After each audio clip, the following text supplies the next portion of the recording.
Welcome my student, তোমরা দেখছো LRNR classes. সঙ্গে আমি রয়েছি সৌম্য কোলে, তোমাদের বাংলার শিক্ষক। আজ আমরা পড়তে চলেছি সপ্তম শ্রেণীর ভাষা চর্চা বইয়ের অন্তর্গত পঞ্চম অধ্যায়টি। পঞ্চম অধ্যায়টি কি না, কারক, বিভক্তি, অনুসর্গ। অর্থাৎ দেখো নামকরণেই দেখতে পাচ্ছ কমা কমা দিয়ে নামকরণগুলো আছে। অর্থাৎ কারক, বিভক্তি, অনুসর্গ এগুলো এক জিনিস নয়, ধাপে ধাপে এগুলোকে আলোচনা করতে হয়। কাজেই আমাদের আজকে প্রথম বেছে নেব এই কারক বিষয়টা। তো এই কারক, বিভক্তি, অনুসর্গ তোমরা সপ্তম শ্রেণীতে পড়ছো এবং আবার গিয়ে হয়তো দশম শ্রেণীতে পড়তে হবে। কাজেই বিষয়টাকে গুরুত্ব সহকারে আলোচনা করা যাক। তো কারক কি? দেখো আমরা লিখেছি কারক, এটার এই ব্যুৎপত্তিগত মানে শব্দটাকে বিশ্লেষণ করলে হয় ক্রি ধাতু তার সঙ্গে নক প্রত্যয় সমান সমান হয় কারক। অর্থাৎ কারক শব্দটা তৈরি হয়েছে ক্রি ধাতুর সঙ্গে নক প্রত্যয় যোগ করে কারক শব্দটা তৈরি। কারক শব্দটার অর্থ কি না, যে করে। অর্থাৎ ব্যাকরণেতে কারক শব্দটার অর্থ হচ্ছে যে করে। যে করে বলতে মানে যে কাজ করে।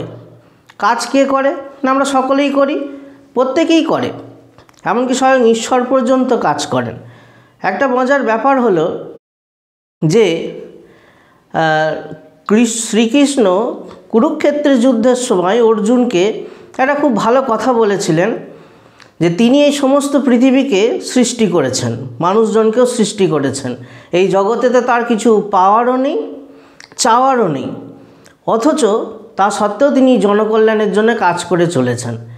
অর্থাৎ কথাটার মধ্যে আমি কথাটা বললাম এই কারণে যে একজন স্বয়ং শক্তিমান ঈশ্বর যদি বলেন যে তার কিছু চাওয়ার বা পাওয়ার না থাকা সত্ত্বেও তিনি জনকল্যাণের জন্য কাজ করে চলেছেন, সেখানে আমরা তো একবারে ক্ষুদ্র মানব, তার কাছে কিছুই নয়। এবং আমাদের হয়তো সেই সর্বশক্তিমান ঈশ্বরের কিছু চাওয়ার বা পাওয়ার না থাকতে পারে, কিন্তু আমাদের মানুষের জীবনে তো অনেক কিছু চাওয়ার বা পাওয়ার আছে। কাজেই এই আমাদের জীবনে চাওয়া বা পাওয়ার জিনিসগুলোকে সফল করতে গেলে আমাদেরকে কাজ করতেই হয়, কখনো গায়ে গতরে খেটে, কখনো বা মাথা খাটিয়ে। অর্থাৎ মানুষ মাত্রই কিন্তু কাজ করে চলেছে। এমনকি মানুষকে যদি আমরা বাদও দিই, যে কোনো প্রাণী বা উদ্ভিদ সকলেই কিন্তু কাজ করে চলেছে। অর্থাৎ কারক বলতে যেটা বুঝলাম যে যে করে, কে করে বা কে কাজ করে, সকলেই কাজ করে। অন্ততপক্ষে সমস্ত জীবই কাজ করে। জড় পদার্থ হয়তো কাজ করতে পারে না, কিন্তু জীব কাজ করে। আবার খুব মজার ব্যাপার হলো আমরা বললাম যে জড় পদার্থ কাজ করতে পারে না, কিন্তু এই বাংলা ব্যাকরণেতে কারক নির্ণয় করব যখন, দেখবে এমন এমন উদাহরণ আসবে যে জড় বস্তুকেও কাজ করাতে বাধ্য করা হচ্ছে। যেমন যদি বলি নৌকাটি জলে ভাসছে, দেখো নৌকার মধ্যে কোনো প্রাণ নেই, কাজে জড় বস্তু, অথচ এমনভাবে কথাটাকে বলা হলো যেন নৌকা নিজে নিজে জলে ভাসছে। অর্থাৎ নৌকা জড় বস্তু হয়েও কাজ করছে। অর্থাৎ এই গোটা জীবমণ্ডল কাজের অন্তর্ভুক্ত, সবসময় কোনো না কোনো কাজ করে চলেছে এবং তাদের কাজের ধারা বিচিত্র ধরনের। এই সমস্ত কাজের ধরনকে ব্যাকরণের মধ্যে আনতে গিয়েই তৈরি করা হয়েছে এই কারক অধ্যায়টি। অর্থাৎ একটা কাজ কে করছে, কখন করছে, কার জন্যে করছে, কী জন্য করছে বা কোন সময়ে করছে, কখন থেকে করছে, কিসের দ্বারা করছে, এরকম হাজারো প্রশ্ন কিন্তু একটা কাজের সঙ্গে জড়িয়ে থাকে। একটা কাজ করতে হয় করছি তা নয়, বিভিন্ন প্রশ্ন এর সঙ্গে কিন্তু জড়িয়ে থাকে। কাজেই এই যে কাজ করার সঙ্গে বিভিন্ন প্রশ্নগুলো জড়িয়ে থাকে, এই প্রশ্নগুলোর এক একটা উত্তরও হয়। কে করছে বা কী জন্য করছে সমস্ত কিছুর উত্তর হয়। সেই উত্তরের প্রকাশক যে পদগুলো, সেগুলোকে আমরা বলা হয় নামপদ। অর্থাৎ বাংলা ব্যাকরণেতে এই যে আমাদের বাক্যের অন্তর্গত পদগুলোকে দুটো ভাগে ভাগ করা হয়, একটা হচ্ছে নামপদ আর একটা হচ্ছে ক্রিয়াপদ। অর্থাৎ যে পদগুলো কোনো কাজ করা বোঝায় তাকে বলা হচ্ছে ক্রিয়াপদ, আর যে পদগুলো ওই কাজ করাটার সঙ্গে যে প্রশ্নগুলো জড়িয়ে থাকে সেই প্রশ্নগুলোর উত্তরকে প্রকাশ করে, সেগুলোই মোটামুটিভাবে বলা যেতে পারে নামপদ। যদিও নামপদ এবং ক্রিয়াপদের অন্যভাবে সংজ্ঞা দেওয়া যায়, আমরা কিন্তু সংজ্ঞাটাকে দেওয়ার চেষ্টা করছি শুধু কারকের দিকে লক্ষ্য রেখে। অর্থাৎ কারকের ক্ষেত্রে নামপদ আমরা বলবো তাকেই যে ক্রিয়াপদের সঙ্গে জড়িত প্রশ্নগুলোর উত্তরকে প্রকাশ করে যে পদগুলো, সেটাই হচ্ছে নামপদ। অর্থাৎ কে, কি, কখন, কিসের দ্বারা, কী জন্য, কোথা থেকে, ইত্যাদি হাজারো রকম প্রশ্ন বা বৈচিত্র্যময় প্রশ্নকে প্রকাশ করছে নামপদ। সুতরাং নামপদগুলো ক্রিয়াপদ, কারকের ক্ষেত্রে নামপদগুলো আসছে কিন্তু ক্রিয়াপদকে কেন্দ্র করে, অর্থাৎ একটা ক্রিয়াপদকে কেন্দ্র করেই কিন্তু কারকেতে অন্যান্য নামপদগুলো আসে। ক্রিয়াপদকে যেমনটি প্রশ্ন করব সেই প্রশ্নের উত্তরকে প্রকাশ করার জন্য একে একে নামপদগুলো চলে আসে। সুতরাং কারকের ক্ষেত্রে যেহেতু ক্রিয়াপদকে কেন্দ্র করে নামপদগুলো আবর্তিত হয় বা নামপদগুলো চলে আসে, সেহেতু কারক অধ্যায়ের ক্ষেত্রে ক্রিয়াপদটা কিন্তু খুবই গুরুত্বপূর্ণ। এবং অবশ্যই বলবো যে আমরা ক্রিয়াপদকে দুটো ভাগে ভাগ করি, সমাপিকা ক্রিয়া আর অসমাপিকা ক্রিয়া। কারকের ক্ষেত্রে কিন্তু আমরা সবসময় বেছে নেব এই সমাপিকা ক্রিয়াটির। এক্ষেত্রে প্রথমেই আমাদের এই ভুলটাকে বা দ্বন্দ্বটাকে মিটিয়ে নেওয়া দরকার যে কারকের ক্ষেত্রে আমরা কোনটাকে বাছবো, সমাপিকা ক্রিয়া নাকি অসমাপিকা ক্রিয়া। অবশ্যই সমাপিকা ক্রিয়া। কখনোই অসমাপিকা ক্রিয়াকে কেন্দ্র করে কোনো কারক নির্ণয় করা হয় না, বরঞ্চ অসমাপিকা ক্রিয়া অনেক ক্ষেত্রে কারকের ক্ষেত্রে নামপদের জায়গায় চলে যেতে পারে। অর্থাৎ কারক বিভক্তি চ্যাপ্টারেতে আমাদের সমাপিকা ক্রিয়াটাই নামপদকে টেনে আনবে। তাই কারক নির্ণয় করতে গেলেই আমাদের প্রথম খুঁজতে হবে যে বাক্যটাকে দিয়েছে সেই বাক্যটাতে ক্রিয়াপদ কোনটা খুঁজতে হবে। এই কারণেই বলা হচ্ছে যে অনেক সময় ক্রিয়াপদটা কিন্তু উহ্য বা গোপন থাকতে পারে, কিন্তু গোপন বা উহ্য থাকা সত্ত্বেও সে যে নেই তা নয়, সেই অনুপস্থিতিমূলক ক্রিয়াপদটিকে ধরে নিয়েই আমাদের কিন্তু নামপদগুলোকে টেনে আনতে হবে। অর্থাৎ ক্রিয়াপদ হলো খুবই গুরুত্বপূর্ণ। ক্রিয়াপদের সঙ্গে সম্পর্ক রেখেই আমরা নামপদকে খুঁজব। যেমন দেখো এখানে একটা উদাহরণ দেওয়া হয়েছে, ঝিলিক আজ পরীর জন্য কলেজ স্ট্রিট থেকে মাইনের টাকা দিয়ে একটা বই কিনেছে। এটা পরিপূর্ণ বাক্য। প্রথমেই আগে আমরা বললাম ক্রিয়াপদকে খুঁজে নেওয়া যায়। ক্রিয়াপদকে কিনেছে, এটা হচ্ছে অবশ্যই সমাপিকা ক্রিয়া। এবার দেখো এই কিনেছে সমাপিকাটাকে কেন্দ্র করে কিভাবে একের পর এক প্রশ্ন আসছে। দেখো ক্রিয়াপদ কিনেছে, প্রথমেতেই প্রশ্ন আসছে কে কিনেছে, আমরা তার উত্তর পেলাম ঝিলিক। তারপরেতেই কিনেছে, কি কিনেছে, দ্বিতীয় প্রশ্ন কি কিনেছে, তার উত্তর পেলাম একটা বই। তারপরেতেই কিনেছেকে কেন্দ্র করে তৃতীয় প্রশ্ন কি, কার জন্য কিনেছে, উত্তর পেলাম পরীর জন্য। তারপরেতে কিনেছে কোথা থেকে কিনেছে, কলেজ স্ট্রিট থেকে। কিনেছে কি দিয়ে কিনেছে, মাইনের টাকা দিয়ে। আর কবে কিনেছে, না আজ। অর্থাৎ এই যে কে, কি, কার জন্য, কোথা থেকে, কি দিয়ে, কবে, এই যে 3 আর 3 6খানা আমরা প্রশ্নকে আনলাম, 6খানা প্রশ্নই কিন্তু এই কিনেছে ক্রিয়াপদটাকে কেন্দ্র করেই এসছে। এবং এই প্রশ্নগুলোর উত্তরকে প্রকাশ করছে যে পদগুলো, ঝিলিক, একটা বই, পরীর জন্য, কলেজ স্ট্রিট থেকে, মাইনের টাকা দিয়ে, আজ, এগুলো সবই হচ্ছে নামপদ। অর্থাৎ এই জন্যই বললাম যে নামপদের ব্যাকরণে আলাদা করে সংজ্ঞা হয়, কিন্তু কারকের ক্ষেত্রে আমরা এইভাবেই বলতে চাই যে কিনেছে বা এই ক্রিয়াপদকে কেন্দ্র করে যে প্রশ্ন, সেই প্রশ্নগুলোর উত্তর দেওয়ার জন্য যে পদগুলো আসছে সেগুলোই যেন একটা নামপদ। সুতরাং নামপদের সঙ্গে দেখো ক্রিয়াপদের কিন্তু প্রত্যক্ষ একটা সম্পর্ক দাঁড়িয়ে যাচ্ছে। সেই জন্যে কারক কাকে বলা হয় না, আমরা বলেছি বাক্যে ক্রিয়াপদের সাথে নামপদের প্রত্যক্ষ সম্বন্ধকেই কারক বলা হয়। অর্থাৎ দেখো এইটা কিনেছে, এটা ক্রিয়াপদ, আর এদিকে এসছে নামপদ, ঝিলিক, একটা বই, পরীর জন্য, কলেজ স্ট্রিট, মাইনের টাকা, আজ, এগুলো সব নামপদ। এই নামপদগুলো এসেছে কিনেছেকে কেন্দ্র করে। সুতরাং যেহেতু এসেছে তাই কিনেছে বা ক্রিয়াপদের সঙ্গে সম্পর্ক রয়েছে। সেই জন্যই সংজ্ঞাটাকে বলা হলো যে একটা বাক্যে ক্রিয়াপদের সঙ্গে নামপদের প্রত্যক্ষ সম্পর্ককে বলা হয় কারক। অর্থাৎ কারকের ক্ষেত্রে সমাপিকা ক্রিয়াটাই হচ্ছে গুরুত্বপূর্ণ। সমাপিকা ক্রিয়াটাকে কেন্দ্র করেই আমরা বিভিন্ন নামপদের সঙ্গে পরিচিত হই। বিষয়টাকে যদি আমরা একটু অন্যভাবে একটা উদাহরণ দিই, ধরো তোমরা তোমাদের বন্ধুর বাড়িতে গেছো, সেই বন্ধুর বাড়িতে তুমি প্রথম গেছো, সেখানে তোমার চেনা হচ্ছে বন্ধুটি, ধরে নাও বন্ধুটি হচ্ছে ওখানে ক্রিয়াপদ। তো তুমি যখন বাড়িতে প্রবেশ করছো, গিয়ে দেখলে একজন বৃদ্ধ মানুষ বসে আছেন। তুমি বন্ধুকে কি প্রশ্ন করবে যে এটা কে হয় তোর, সে বলল আমার দাদু হয়। তাহলে প্রশ্নটা কাকে করলে? তোমার বন্ধুকে। নিশ্চয়ই তুমি ওই বৃদ্ধ মানুষটিকে গিয়ে করনি কো, উত্তর পেয়ে গেলে। অর্থাৎ দেখো, প্রশ্নটা কিন্তু তোমার বন্ধুকে করলে, বন্ধুকে কেন্দ্র করে তুমি উত্তরটা পেলে, এবং দেখা গেল যে সেটা হচ্ছে তার দাদু। অর্থাৎ ওই বৃদ্ধ মানুষটির সঙ্গে সেই বন্ধুটির সম্পর্ক হচ্ছে একটা দাদু নাতির সম্পর্ক।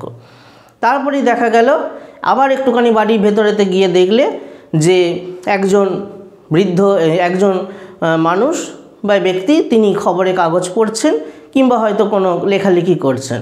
তুমি তোমার বন্ধুকে জিজ্ঞাসা করলে, হ্যাঁ এটাকে? সে হয়তো বলল এটা আমার বাবা। আবার একটুখানি গিয়ে অন্য ঘরে দেখলেন একজন মহিলা রান্না করছে। কে এটা? না, এটা আমার মা। আবার হয়তো অন্য ঘরেতে দেখলে যে একটা বাচ্চা মেয়ে পড়াশোনা করছে। হ্যাঁ, এটাকে? না, আমার বোন। তাহলে প্রত্যেকটার ক্ষেত্রে দেখো, তুমি বন্ধুকে প্রশ্ন করছো, সরাসরিভাবে গিয়ে ওই ব্যক্তিগুলোকে প্রশ্ন করছো না। অর্থাৎ ঠিক বন্ধুর বাড়িতে গিয়ে বন্ধু যেমন প্রধান, এবং ক্রিয়াপদের কারকের ক্ষেত্রে ক্রিয়াপদটাই প্রধান। বন্ধুর বাড়িতে গিয়ে অন্যান্য মানুষজনগুলো ঠিক কে সেটা জানতে গেলে যেমন বন্ধুকে প্রশ্ন করতে হয়, তেমনি কারকের ক্ষেত্রে অন্যান্য পদগুলো আসলে ঠিক কী, তার জন্য আমাকে ক্রিয়াপদকে প্রশ্ন করতে হয়। বন্ধুর বাড়িতে গিয়ে বন্ধু যখন উত্তর দেয় যে এটা আমার মা, এটা আমার বাবা, এটা আমার বোন, এটা আমার দাদু, অর্থাৎ একটার সঙ্গে যেমন একটা সম্পর্ক তৈরি করে, অন্যান্য ব্যক্তিগুলোর সঙ্গে বন্ধু যেমন সম্পর্ক থাকে, তেমনই একটা বাক্যতেও এই ক্রিয়াপদের সঙ্গে নামপদের সম্পর্ক থাকে। অর্থাৎ ক্রিয়াপদটাকে যদি ধরে নিই বন্ধু, এই নামপদগুলো হবে ওই পরিবারের বা বন্ধুর পরিবারের অন্যান্য সদস্য। ওই পরিবারেতে যেমন অন্যান্য সদস্যদের সঙ্গে বন্ধুর সম্পর্ক থাকছে, তেমনই একটা বাক্যতে ক্রিয়াপদের সঙ্গে নামপদের সম্পর্ক থাকছে। এটাই হচ্ছে কারক। ওই বন্ধু এবং অন্যান্য সদস্যটা নিয়েই যেমন গড়ে উঠেছে ওখানে একটা পরিবার, তেমনি এই ক্রিয়াপদ এবং নামপদের সম্পর্কটাকে নিয়েই গড়ে উঠেছে এই কারকের পরিবার বাংলা ব্যাকরণে। তাই বাংলা ব্যাকরণে কারক কাকে বলবো? ক্রিয়াপদের সঙ্গে নামপদের প্রত্যক্ষ সম্পর্ককেই বলা হচ্ছে কারক। তাহলে আমাদের কারকের সংজ্ঞা যদি হয় ক্রিয়াপদের সঙ্গে নামপদের সম্পর্ক, তাহলে সম্পর্কগুলো আমরা দেখলে বিভিন্ন উদাহরণ দিয়ে বোঝালাম। এবার এই সম্পর্কের ওপর নির্ভর করেই কিন্তু আমাদের বাংলা ব্যাকরণেতে কারকগুলোকে নির্ণয় করতে হয়। আর বাংলা ব্যাকরণের কারকের সঙ্গে সংস্কৃত ব্যাকরণের কারকের এটাই একটা পার্থক্য। সংস্কৃত কারকেতে নির্দিষ্ট কারকের জন্য নির্দিষ্ট বিভক্তি থাকে, ফলে সেখানেতে অর্থ না বুঝলেও অন্ততপক্ষে বিভক্তিটা চেনা থাকলেই আমরা কারক নির্ণয় করে দিতে পারি। যেমন প্রথমা বিভক্তি থাকলেই আমরা চোখ বুজে বলে দেবো এটা কর্তৃকারক, দ্বিতীয়া বিভক্তি থাকলেই কর্মকারক সংস্কৃতর ক্ষেত্রে, তৃতীয়া বিভক্তি থাকলে করণকারক। অর্থাৎ সংস্কৃত ব্যাকরণেতে কারকের নির্দিষ্ট বিভক্তি আছে, বিভক্তি দেখে আমরা কারক নির্ণয় করে দিই। কিন্তু বাংলা ব্যাকরণেতে বিভক্তির সংখ্যা, অন্তত কারক বিভক্তির সংখ্যা খুবই অল্প। তাই দেখা যায় একই বিভক্তি একাধিক কারকে বসছে, যার জন্যে বিভক্তিগুলোকে, সেই সমস্ত বিভক্তিগুলোকে বলা হয় তির্যক বিভক্তি। আবার অনেক সময় বিভক্তি দিয়েও কিন্তু কারক নির্ণয় করা যায় না, তার জন্য আরও অন্য কিছু আমাদের দেখতে হয়। সেগুলোকে হচ্ছে অনুসর্গকে দেখতে হয় বা নির্দেশককে দেখতে হয়। এই যে বিভক্তি, অনুসর্গ, নির্দেশক, এগুলো ঠিক কী, এগুলো আমরা বলেছি যে পরের বিষয়েতে বা পরের ভিডিওগুলোতে আলোচনায় আসব। কেন আমরা চ্যাপ্টারটার প্রথম ভাগটাকে আজকে বেছে নিয়েছি কারক। তো সংস্কৃত কারকের ক্ষেত্রে যেহেতু নির্দিষ্ট বিভক্তি থাকে, তাই বিভক্তি দেখেই কারক নির্ণয় করা যায়। কিন্তু বাংলা কারকের ক্ষেত্রে সেটা একেবারেই অসম্ভব। বাংলায় যেহেতু অল্প বিভক্তি এবং এক বিভক্তি একাধিক কারকে বসে, তাই বিভক্তি দেখে বাংলা কারক নির্ণয় করা যায় না। তাহলে বাংলা কারক নির্ণয় করব কিভাবে? তার উত্তর হচ্ছে ক্রিয়াপদকে বিভিন্নভাবে প্রশ্ন করে। অর্থাৎ ওই যে বললাম, আমরা বন্ধুর বাড়িতে গেছি, বন্ধুর বাড়ির সদস্যদের আমরা চিনব কিভাবে? কোনটা সেই বন্ধুর মা, বাবা, কোনটা দাদু, ঠাকমা, বোন, দিদি, কাকা, কাকিমা, এগুলো আমরা চিনব কী করে? অবশ্যই তুমি বন্ধুকে প্রশ্ন করবে, তাই তো? তা বন্ধুকে প্রশ্ন করে যেমন অন্যান্য সদস্যদেরকে চিনতে হয়, তেমনি বাংলা কারকের ক্ষেত্রেও ক্রিয়াপদকে, অর্থাৎ বিশেষত সমাপিকা ক্রিয়াপদটাকে বিভিন্নভাবে প্রশ্ন করে আমাদের কারকগুলোকে চিনতে হয়। বন্ধু যেমন বলে দেয় যে এটা তার এ হয়, ওটা তার অমুক হয়, অর্থাৎ সম্পর্কগুলোকে নির্ণয় করে দেয়। এবং সেই সম্পর্ক নির্ণয়ের ক্ষেত্রে এক একটা মানে সদস্যকে আমরা চোখের সামনে দেখতে পাই, তেমনি এখানেও তাই। ক্রিয়াপদকে প্রশ্ন যখন করব, ক্রিয়াপদই আমাদেরকে বলে দেবে যে এই প্রশ্নের উত্তর বাক্যে যে পদটার মধ্যে প্রকাশ পাচ্ছে সেই পদটার সঙ্গে তার কী ধরনের সম্পর্ক। অর্থাৎ ক্রিয়াপদকে প্রশ্ন করি আমরা পদের বা বাক্যের নামপদগুলোকে চিনব এবং নামপদের সঙ্গে ক্রিয়াপদের সে সম্পর্কটাকে জানব, সেই সম্পর্কের ভিত্তিতে তাদের এক একটা কারকের নাম দেব। তো দেখা যাক এই প্রশ্ন ধরনগুলো কিভাবে আসছে। যেমন প্রশ্ন এদিকে দেখো আমরা দিয়েছি প্রশ্নের ধরন আর এদিকে কারকের নাম, অর্থাৎ ক্রিয়াপদকে ঠিক যেমন যেমন প্রশ্ন করব ঠিক তেমন তেমন এক একটা কারকের নাম আসবে। যেমন ক্রিয়াপদকে কে, কারা, কি এই 3 ধরনের প্রশ্ন করলে আমরা এই 3 ধরনের প্রশ্নের উত্তর যে নামপদটাতে পাবো সেই নামপদটার সঙ্গে ক্রিয়াপদের প্রত্যক্ষ সম্পর্কটাকে বলা হয় কর্তৃকারক। যেমন উদাহরণ দিয়েছি দেখো, রাম খেলছে, এখানে ক্রিয়াপদকে খেলছে, তাহলে আমরা যদি প্রশ্ন করি কে খেলছে, কে দিয়ে প্রশ্ন করলাম, খেলছে ক্রিয়াপদকে কে দিয়ে প্রশ্ন করলাম, উত্তর পেলে তুমি রাম, অর্থাৎ রাম খেলছে। তাহলে রামের সঙ্গে খেলছে এর সম্পর্কটা কি না কর্তৃ সম্বন্ধ, অর্থাৎ খেলছে ক্রিয়াপদ আর রাম হচ্ছে নামপদ। কেন নামপদ? একটা বিশেষ নামকে বোঝাচ্ছে, বিশেষ্য পদ এটা, অর্থাৎ নামপদের অন্তর্গত বিশেষ্য পদ। সুতরাং এই ক্রিয়াপদকে প্রশ্ন করে রামপদটা পেলাম, সুতরাং এই রামটা হচ্ছে কর্তৃকারক। তাহলে ক্রিয়াপদকে কে দিয়ে বা কারা দিয়ে বা কি দিয়ে এই 3 ধরনের প্রশ্ন করলে আমরা পাই কর্তৃকারক। সুতরাং খেলছে, কে খেলছে, উত্তর পেলাম রাম, সুতরাং রামটা হচ্ছে কর্তৃকারক। একইভাবে আরেকটা উদাহরণ দিয়েছি আমরা কি দিয়ে প্রশ্ন করে, ক্রিয়াপদকে কি দিয়ে প্রশ্ন করে কর্তৃকারক। যেমন নৌকাটি ভাসছে, ভাসছেটা হচ্ছে ক্রিয়াপদ, কি ভাসছে, উত্তর পেলাম নৌকাটি, অর্থাৎ নৌকাটি হচ্ছে কর্তৃকারক। ক্রিয়াপদকে কে দিয়ে প্রশ্ন পেয়ে গেলাম, প্রশ্ন করে উত্তর পেয়ে গেলাম, সুতরাং নৌকাটি হচ্ছে কর্তৃকারক। অর্থাৎ আমাদের বক্তব্য হচ্ছে যে ক্রিয়াপদকে ঠিক যেমনটি প্রশ্ন করব ক্রিয়াপদ বলে দেবে সেই প্রশ্নের সঙ্গে উত্তর জড়িয়ে আছে কোন নামপদের, যে নামপদটার উত্তর জড়িয়ে থাকবে সেই নামপদটা এক একটা কারকের সম্পর্ক দাঁড়িয়ে যাবে। সুতরাং ক্রিয়াপদকে প্রশ্ন কে, কারা, কি এই 3টে ভাবে প্রশ্ন করলে আমরা মূলত যে উত্তরগুলো পাবো তার সঙ্গে ক্রিয়াপদের সম্পর্কটাকে বলা হচ্ছে কর্তৃকারক। এরপরেতে দ্বিতীয় ক্ষেত্রে আসি। দেখো কি কোনগুলি, অর্থাৎ ক্রিয়াপদকে কি কিংবা কোনগুলি দিয়ে প্রশ্ন করলে আমরা পাবো মুখ্য কর্মকারক। এখানেতে 2টো বা 3টে বা একাধিক প্রশ্ন আছে, সব প্রশ্নগুলো একসঙ্গে হবে না, কিন্তু যে কোনো একটাই প্রশ্ন হয়। অর্থাৎ ক্রিয়াপদকে একবার কে দিয়ে বা একবার কি দিয়ে এরকমভাবে নয়, একটা কারকের ক্ষেত্রে একটাই প্রশ্ন হবে, কখনোই 2টো প্রশ্ন নয়। সুতরাং ক্রিয়াপদকে কি কিংবা কোনগুলি দিয়ে প্রশ্ন করলে আমরা পাবো মুখ্য কর্মকারক। যেমন দেখো মাঝি নৌকা চালাচ্ছে, ক্রিয়াপদকে চালাচ্ছে, ক্রিয়াপদটা হচ্ছে চালাচ্ছে, তাহলে চালাচ্ছে, কি চালাচ্ছে, নৌকা, অর্থাৎ কি দিয়ে প্রশ্ন করে এখানেতে পেলাম আমরা মুখ্য কর্মকারক। কি চালাচ্ছে, নৌকা, নৌকাটা হচ্ছে মুখ্য কর্মকারক। আবার যদি আরেকটুখানি এগোই, কে চালাচ্ছে, কে দিয়ে প্রশ্ন করলে আবার ঠিক আগেরটাতে চলে যাব, কর্তৃকারকেতে চলে যাব। অর্থাৎ একটা বাক্যেতে বিভিন্ন নামপদগুলো বিভিন্ন কারকের সম্পর্ক নির্ণয় করে, মানে হিসেব মতন এই বাক্যটাতে মাঝিটা হচ্ছে কর্তৃকারক, নৌকাটা হচ্ছে কর্মকারক, অর্থাৎ 2টো কারকই আছে। এবার একটা প্রশ্ন আমাদের দেখো আসা যাক, যে আমরা এখানেও বলেছি কি দিয়ে ক্রিয়াপদকে প্রশ্ন করছি, আবার এখানেও বলছি ক্রিয়াপদকে কি দিয়ে প্রশ্ন করছি, তাহলে তো উত্তরটা তো গোলমাল হয়ে যাবে। ক্রিয়াপদকে একবার কি দিয়ে প্রশ্ন করলে যে বলছি কর্তৃকারক পাবো, আবার ক্রিয়াপদকে একবার কি দিয়ে প্রশ্ন করলে বলছি মুখ্য কর্মকারক পাবো, তাহলে এবার কোনটা নেব? তার ক্ষেত্রে প্রশ্নের উত্তরটাকে বুঝতে হবে। দেখো ক্রিয়াপদকে কি দিয়ে প্রশ্ন করে যে উত্তরটা পেলাম সেটা অবশ্যই একটা জড়বস্তু, নৌকাটি। আবার এখানেও দ্বিতীয় ক্ষেত্রেও ক্রিয়াপদকে কি দিয়ে প্রশ্ন করে মুখ্য কর্মকারকের ক্ষেত্রে যে প্রশ্নটা পেলাম, এই যে উত্তরটা পেলাম সেটাও কিন্তু জড়বস্তু, নৌকা।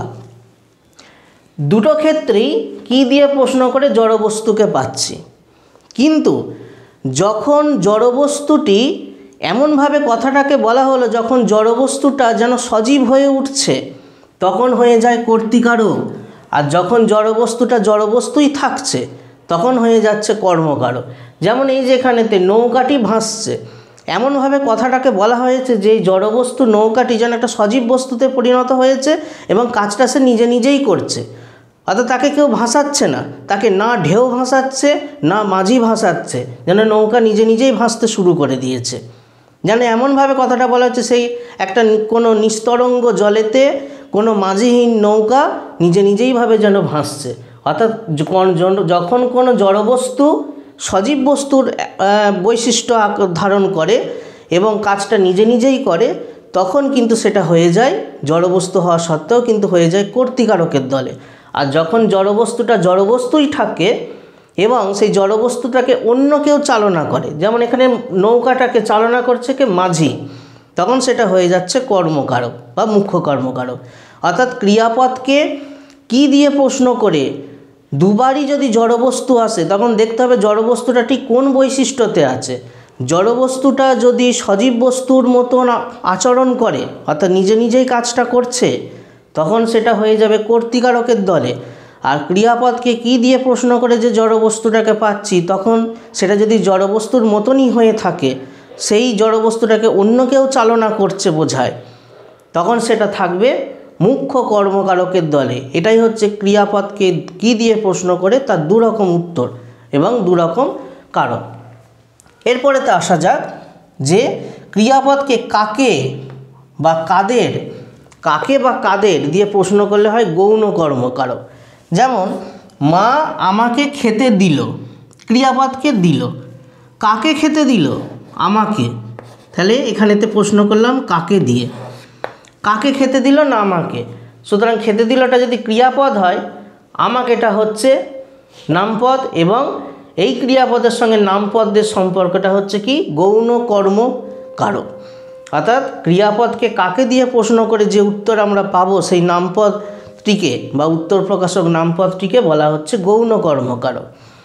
এরপরেতে দেখো ক্রিয়াপদকে আমরা প্রশ্ন করছি কিভাবে কিংবা কি দিয়ে কিংবা কার দ্বারা কিংবা কিসের সাহায্যে, 4 রকম প্রশ্ন। ক্রিয়াপদকে আমরা কিভাবে বা কি দিয়ে বা কার দ্বারা বা কিসের সাহায্যে 4 রকমভাবে প্রশ্ন করলে তখন আমরা সেই প্রশ্নের উত্তর প্রকাশ করতে যে নামপদটা সেই নামপদটার সঙ্গে হয়ে যায় করণ সম্বন্ধ এবং সেই সম্বন্ধটাকে বলা হয় করণ কারক। যেমন এখানে উদাহরণ দিয়েছি, পেন দিয়ে লিখছে, তাহলে লিখছে হচ্ছে ক্রিয়াপদ, কিসের দ্বারা লিখছে বা কি দিয়ে লিখছে। এই যে লিখছে কি এখানেতে কিভাবে প্রশ্ন করলাম, কিসের দ্বারা লিখছে বা কি দিয়ে, যে কোনো একটা ভাবে প্রশ্ন করা যায়। সেটা উত্তর কি পেলাম, পেন দিয়ে লিখছে। তাহলে এই ক্রিয়াপদের সঙ্গে পেন এই নামপদটার হচ্ছে করণ সম্বন্ধ এবং সেই সূত্রে পেনটা হচ্ছে করণ কারক। একইভাবে আর একটা যদি দিই, কষ্টে রোজগার, অর্থাৎ কষ্টে রোজগার করেছে টাকাটা। তাহলে আমরা যদি বলি রোজগারটা যদি ক্রিয়াপদ করি তাহলে কিভাবে রোজগার, ক্রিয়াপদকে কিভাবে প্রশ্ন করলাম, কিভাবে রোজগার না কষ্টের দ্বারা রোজগার, সুতরাং কষ্টেটা হচ্ছে করণ কারক। এরপরেতে ক্রিয়াপদকে যদি কোথায় বা কখন দিয়ে প্রশ্ন করি তখন আমরা পাবো অধিকরণ কারক। কোথায় অর্থাৎ একটা স্থান বোঝাবে, কখন অর্থাৎ একটা কাল বোঝাবে। অর্থাৎ ক্রিয়াপদটা ঠিক কোন স্থানে ঘটেছিল বা কখন ঘটেছিল এই প্রশ্নের উত্তর প্রকাশ করে যে নামপদটা সেই নামপদের সঙ্গে ক্রিয়াপদের সম্পর্কটাকে বলা হয় অধিকরণ কারক। যেমন বাড়িতে যাব, যাবটা হচ্ছে ক্রিয়াপদ, তাহলে কোথায় যাব, কোথায় দিয়ে প্রশ্ন করলাম, কোথায় যাব না বাড়িতে, অর্থাৎ যাওয়ার স্থানটা প্রকাশ করছে কে এই বাড়িতে নামপদটা, সুতরাং এই বাড়িতে নামপদটা হচ্ছে অধিকরণ কারক। একইভাবে যাব, বিকেলে যাব, কখন যাব, বিকেলে, অর্থাৎ যাওয়ার কাল বা সময়টাকে নির্ণয় করছে কে এই বিকেলেটা, অর্থাৎ কখন, এটাও অধিকরণ কারক। অর্থাৎ ক্রিয়াপদকে যদি ক্রিয়াপদকে কখন ঘটেছিল বা কোথায় ঘটেছিল, অর্থাৎ যদি স্থান আর কালের দিক থেকে প্রশ্ন করি, তার উত্তর পাওয়া যায় যে নামপদগুলো, সেই নামপদগুলোতে হয়ে যায় অধিকরণ কারক। যেমন এখানে বাড়িতে আর বিকেলে। তারপরে তো দেখো কোথা থেকে বা কখন থেকে, অর্থাৎ ক্রিয়াপদকে যদি কোথা থেকে প্রশ্ন করা হয় কিংবা কখন থেকে, অর্থাৎ কাজ, কোনো একটা কাজ কোথা থেকে ঘটছিল বা কখন থেকে ঘটছিল, তার উত্তর প্রকাশ করে যে নামপদটা, সেটাকে বলা হচ্ছে অপাদান কারক। যেমন কলকাতা থেকে কেনা, কেনাটা ক্রিয়াপদ। কোথা থেকে কেনা, এখানে প্রশ্ন করলাম কোথা থেকে কেনা, উত্তর আসছে কলকাতা থেকে, তাহলে কলকাতাটা হচ্ছে অপাদান কারক।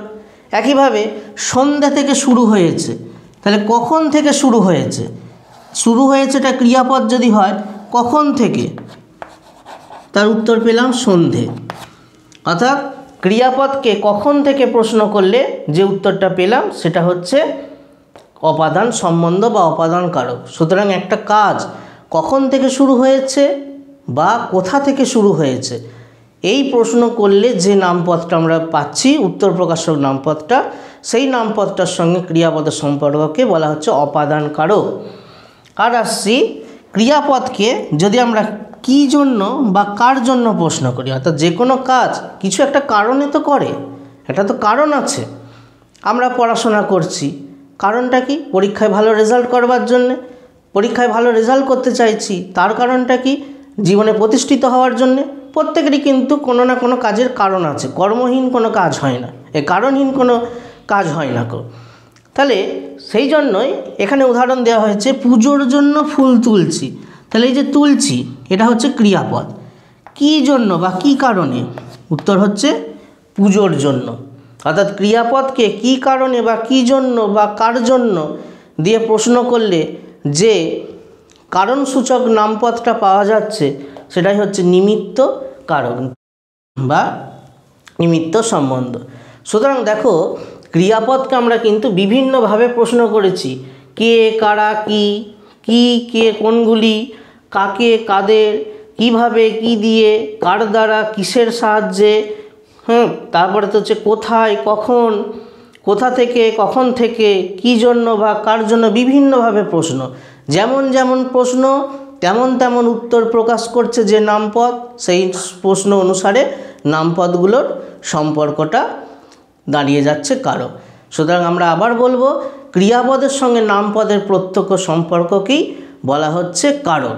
সুতরাং আমরা বাংলায় কারক কত প্রকার পেলাম? কর্তৃকারক, মুখ্য কর্মকারক, গৌণ কর্মকারক। এই দুটোকে একসঙ্গে আমরা কর্মকারক বলবো। অর্থাৎ কর্মকারকেরই দুটো ভাগ, মুখ্য কর্ম, গৌণ কর্ম।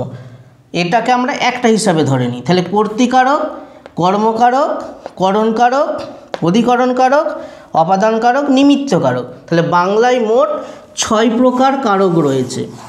কর্তৃ, কর্ম, করণ, অধিকরণ, অপাদান, নিমিত্ত। বাংলায় মোট এই 6 রকম কারক রয়েছে। যদিও বাংলাতেই সম্বন্ধ পদ বা সম্বোধন পদ বলেও দুখানা বিষয় রয়েছে, কিন্তু একটু নামকরণে খেয়াল করে দেখো, এইগুলো তো আমরা কারক কথাটাকে লিখছি, কর্তৃকারক, কর্মকারক, করণ কারক, অথচ এখানটাতে আমরা কখনো বলছি না সম্বন্ধ কারক বা সম্বোধন কারক, এখানে আমরা কিন্তু পদ বলেছি। এই সম্বন্ধ পদ বা সম্বোধন পদ কেন এরা বাংলাতে কারক নয়, অথচ এরা কিন্তু সংস্কৃততে কারকের মর্যাদা পায়? কেননা ওই যে বললাম, সংস্কৃততে নির্দিষ্ট কারকের নির্দিষ্ট বিভক্তি আছে, সংস্কৃত কারকের সম্বন্ধ পদেতে দেখা যায় ষষ্ঠী বিভক্তি বসে। সুতরাং সংস্কৃততে সম্বন্ধ পদ বা সম্বোধন পদকে কারক বলা হয়, অথচ বাংলায় এদেরকে কারক বলা হয় না, অকারক বলা হয়। কেন বলা হয় বা এদের নামটা এরকম হয়ে গেল কেন? বা সাধারণ পদের সঙ্গে এই যে সম্বন্ধ পদ বা সম্বোধন পদের পার্থক্যটা কোথায়, সেই সমস্তগুলো আমরা যখন এই দুটো পদকে আলোচনা করব সেই ভিডিওতে অবশ্যই বিস্তারিতভাবে ব্যাখ্যা করা হবে।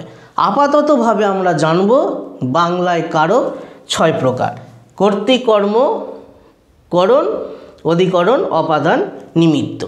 এবার এই যে আমরা প্রশ্নগুলোকে করেছি, এই প্রশ্নগুলোকে একটা বলা যেতে পারে সাধারণ একটা ওভারঅল একটা প্রশ্ন করা হয়েছে। এই প্রশ্নগুলোর অনেক সময় ব্যতিক্রম আসে, বা এই যে কর্তৃ, কর্ম, এদের বিভিন্ন ভাগও আছে। সেই ভাগগুলো নিয়ে আমাদের দেখা হবে এর পরের ভিডিওতে বা আলোচনা হবে পরের ভিডিওতে। আপাততভাবে আমাদের একটা কারক সম্বন্ধে সাধারণ ধারণা দেওয়া গেল। কেমন লেগেছে এই ভিডিওটা তা তোমরা অবশ্যই জানিও। ভালো লাগলে লাইক করো এবং এই ভিডিওর ওপর কোনো রকম তোমাদের কিছু জিজ্ঞাসা থাকলে কমেন্ট বক্সে লিখো, আমরা উত্তর দেব। এবং এই ভিডিওর ওপর কোনো প্রশ্নপত্র প্রয়োজন পড়লে lrnr.in এই ওয়েবসাইটেতে গিয়ে তোমরা ডাউনলোড করে নাও।